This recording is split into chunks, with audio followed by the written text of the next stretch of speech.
नमस्कार दोस्तों, मधुर कथाएं चैनल पर एक बार फिर से आपका हार्दिक अभिनंदन है। तो आज की मेरी कहानी का शीर्षक है बुढ़ापे का प्यार।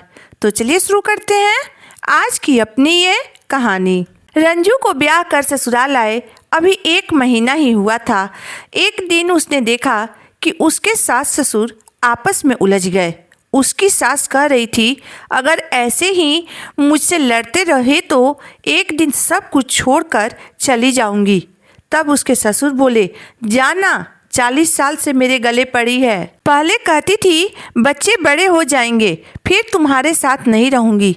बच्चे भी बड़े हो गए तो कहने लगी बेटियों की शादी हो जाए फिर तुझसे छुटकारा पा लूंगी। बेटियों की शादी भी हो गई फिर कहने लगी कि बेटे की शादी होते ही मैं तुम्हें छोड़कर चली जाऊंगी। अब तो बेटे की भी शादी हो गई, अब तो मेरा पीछा छोड़। उसकी सासू माँ आंसू बहाते हुए बोली, जरा पोते का मुंह देख लूँ बुढ़ऊ, उसके बाद सचमुच तुम्हें छोड़ दूंगी। भीख मांग कर खा लूंगी मगर तुम्हारे साथ नहीं रहूंगी। ससुर बोले, तू कहीं नहीं जाने वाली है बुढ़िया, मैं जानता हूँ तुम मरते दम तक मेरी छाती पर यूं ही मूंग दरती रहेगी। सास को रोते देखकर पढ़ी लिखी बहू के अंदर की औरत जाग गई। वह दोनों के बीच जाकर खड़ी हो गई। फिर बोली, पापा जी आपको शर्म नहीं आती है क्या? माँ जी रो रही हैं फिर भी आप उन्हें भला बुरा कह रहे हैं। तब उसके ससुर थोड़ा तेज आवाज में बोले, तुम हमारे बीच में मत पड़ो बेटा, और इस औरत के मगरमच्छी आंसुओं पर मत जाओ। जब इसे अपना कोई काम निकलवाना होता है तो यह इन्हीं हथियारों का इस्तेमाल करती है। बहू को अपने पक्ष में बोलते हुए देखकर उसकी सास तुनक कर बोली, देख लो बुढ़ऊ, अब मुझे संभालने के लिए मेरी बहू आ गई है, मुझे तुम्हारी जरा भी जरूरत नहीं है। ससुर बोले, बहू इसकी बातों पर मत जाना, यह तुझे बहला फुसला के रसगुल्ले मंगाएगी, जबकि इसका शुगर लेवल पहले से बढ़ा हुआ है। यह सुनकर रंजू चौंक गई और फिर वह अपनी सास को अपने कमरे में ले गई। वहां ले जाकर पूछा, मम्मी जी क्या आप सचमुच बाबूजी से रसगुल्ले के लिए लड़ रही थी? उसकी सास बोली, बेटा तुम हमारे लड़ाई को दिल पर मत लेना। वह क्या है ना, जब उनसे लड़े ज़्यादा दिन हो जाते हैं तब मन को चैन नहीं मिलता है, मन बेचैन होने लगता है, इसलिए थोड़ा सा लड़ना पड़ता है। रही बात रसगुल्ले की तो देखना तुम्हारे ससुर खुद ही मुझे लाकर खिलाएंगे। जरा बाहर निकल कर तो देख। वह अब बाजार जाने की तैयारी में लगे हैं। रंजू ने बाहर आकर देखा उसके ससुर जी सचमुच झोला लेकर बाजार जाने की तैयारी कर रहे थे। बहू बोली, परंतु माँ जी आपको तो शुगर है ना? तब उसकी सास बोली, हाँ बेटा, मैं बचपन से ही रसगुल्लों की दीवानी हूँ। जब तेरी जितनी उम्र में यहाँ ब्याह कराई थी तब 1 किलो रसगुल्ला बिना निचोड़े ही खा जाया करती थी, मगर बाद में हजम नहीं होते थे तब निचोड़ कर खाने लगी। अब तो यह निगोड़ी शुगर हो गई है, इस कारण तेरे ससुर जी रसगुल्ला को धोकर मुझे खाने को देते हैं, इसलिए अब पहले जैसा मज़ा नहीं आता है। कुछ देर बाद रंजू ने देखा कि उसके ससुर जी आवाज़ लगा रहे थे, अरे भाग्यवान कहाँ हो, जरा इधर तो आओ, देखो मैं तुम्हारे लिए क्या लाया हूँ। रंजू की सास मुस्कुराती हुई अपने पति के पास चली गई। रंजू सोच रही थी कि यह लोग कैसे लोग हैं। कुछ देर पहले कुत्ते बिल्ली की तरह लड़ रहे थे, अब एक दूसरे को रसगुल्ला खिला रहे हैं। अब घर की बहू रंजू से रहा नहीं गया। वह दीवार की ओट में खड़ी होकर अपने सास ससुर की बातें सुनने लगी। उसकी सास कह रही थी कि ज़्यादा धोकर मत दो जी, एकदम फीका लग रहा है। ससुर जी कह रहे थे, अरे पगली सब्र करना सीख ले, अब चीनी तेरे शरीर को खाना शुरू कर चुकी है, अगर तुम लुढ़क गई तो मैं कहाँ जाऊँगा। तब उसकी सास प्यार से बोली, बूढ़ी काया से अब ज़्यादा मोह मत करो जी, मेरा शरीर अब ढल चुका है, कभी भी बुलावा आ सकता है। फिर बहू ने ससुर की रोने की आवाज़ सुनी। वह रोते हुए कह रहे थे, ऐसे न बोलो भाग्यवान, मैं तुम्हारे बिना एक पल भी नहीं रह पाऊँगा।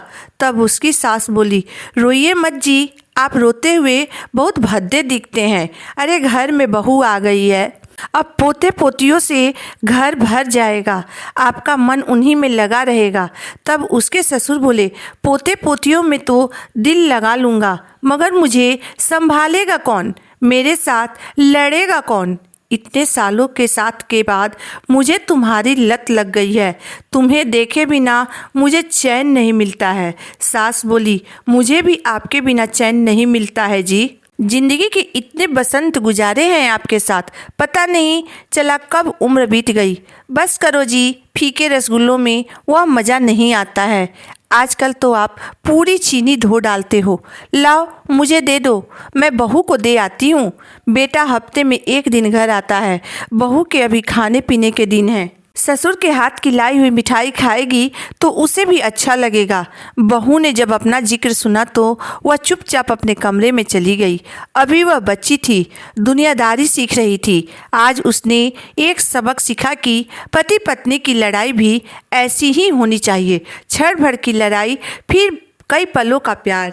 फिर दिन गुजरने लगे। अब वह सास ससुर की लड़ाई के बीच में नहीं पड़ती थी, बल्कि उनकी चीख चीख सुनकर मज़े लेती थी, क्योंकि वह जान गई थी कि यह सब कुछ बनावटी है, मगर इसके बाद जो यह लोग प्यार दिखाएंगे वह असली होगा।